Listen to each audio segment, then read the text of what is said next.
ابھی موجودہ جو حکومت ہے، نئی جو جمہوری حکومت بنی ہے، اس کو بیک بھی کر رہی ہے. تو ڈیفینیٹلی تو جب یہ مطالبہ آیا NFC ایوارڈ پہ IMF کی جانب سے، تو ان کو ڈائریکٹلی ریجیکٹ کر دیا گیا، ان کو منع کر دیا گیا کہ ہم لوگ اس پہ کوئی کارروائی نہیں کر سکتے، اس کو سائڈ پہ رکھیں. ہاں، یہ یقین دہانی ضرور کرائی گئی ہے کہ ہم لوگ باقی جو معاملات کر رہے ہیں اس کے تھرو آپ کے جو ٹرمز اینڈ کنڈیشنز ہیں ان کو ہم فلفل کریں گے، تاکہ معاملات جو ہیں وہ بہتر طریقے سے آگے کی طرف بڑھ سکیں.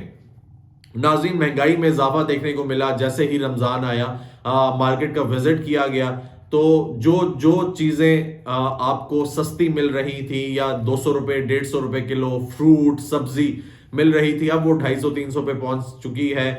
شرح میں اضافہ ہوا ہے، اور بہت زیادہ اضافہ ہوا ہے. یہ دن بہ دن بڑھتا جا رہا ہے، روز بڑھتا جا رہا ہے، اور اس پہ قابو کی ضرورت ہے. اس لیے ضرورت ہے کیونکہ اب یہ جو چیزیں ہیں اشیاء خوردنوش عام آدمی کی پہنچ سے دور جاتی جا رہی ہیں.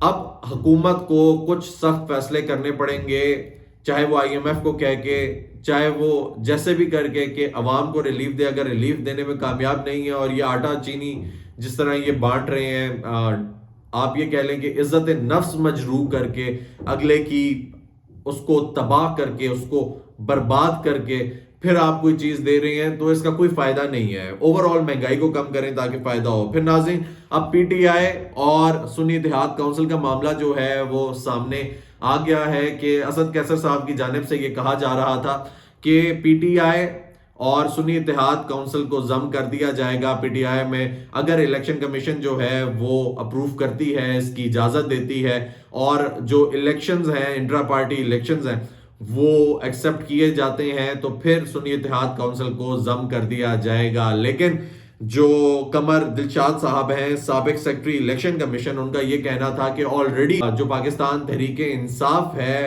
وہ علیحدہ پارٹی ہی رہے گی.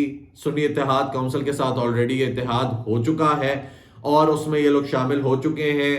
اور اس کے ساتھ ساتھ پھر ہمیں شیر افضل مروت صاحب کا بھی بیان سننے کو ملا کہ سنی اتحاد کونسل میں شامل ہونا ہماری بہت بڑی غلطی تھی، اور یہ غلطی ہم ایکسپٹ کرتے ہیں.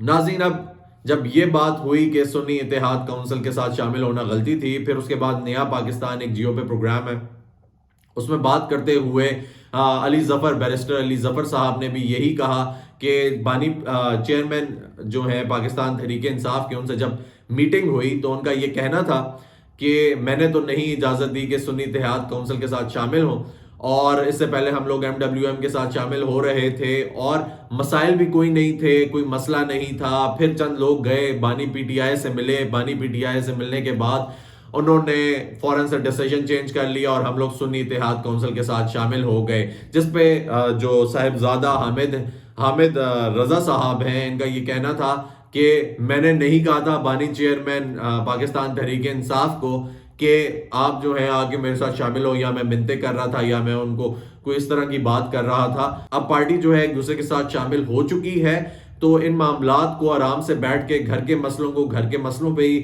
گھر کے طریقے سے ہی حل کریں، باہر نہ نکالیں. اگر باہر نکالیں گے تو مسائل زیادہ کریٹ ہوں گے اور یہ بڑھتے جائیں گے.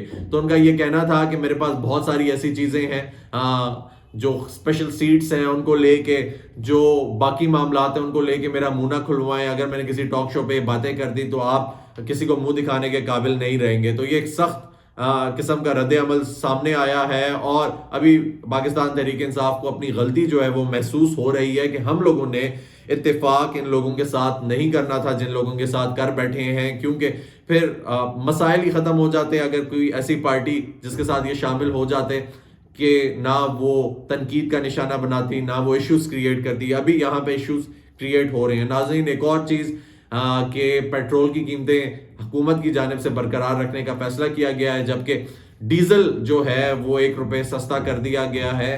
اور عوام کا یہ کہنا ہے کہ پیٹرول کو بھی سستا کیا جائے، کیونکہ موٹر سائیکلز جو کہ چھوٹی موٹی نوکری کرنے والے افراد استعمال کرتے ہیں، اب تو سارے بڑی نوکریاں کرنے والے بھی موٹر سائیکلز پہ آ گئے ہیں. جو پاکستان کے حالات ہیں تو ان کو چاہیے کہ پیٹرول بھی ہی سستا کریں. اس کے علاوہ گاڑیوں میں جو گھر میں یوٹیلائز ہوتی ہیں ان میں پیٹرول ہی استعمال ہوتا ہے، تو عام آدمی کو ریلیف دیا جائے. جبکہ ڈیزل اگر سستا ہوا ہے تو اس کے ساتھ ساتھ پیٹرول سستا کرنے کی بھی ریکوائرمنٹ ہے۔ ناظرین اگر ابھی تک آپ نے چینل سبسکرائب نہیں کیا پلیز اس کو سبسکرائب کریں، بیل آئیکن کو پریس کریں تاکہ آنے والے نوٹیفیکیشنز بآسانی آپ تک پہنچ سکیں۔ پھر ملاقات ہوگی، اپنا خیال رکھیں۔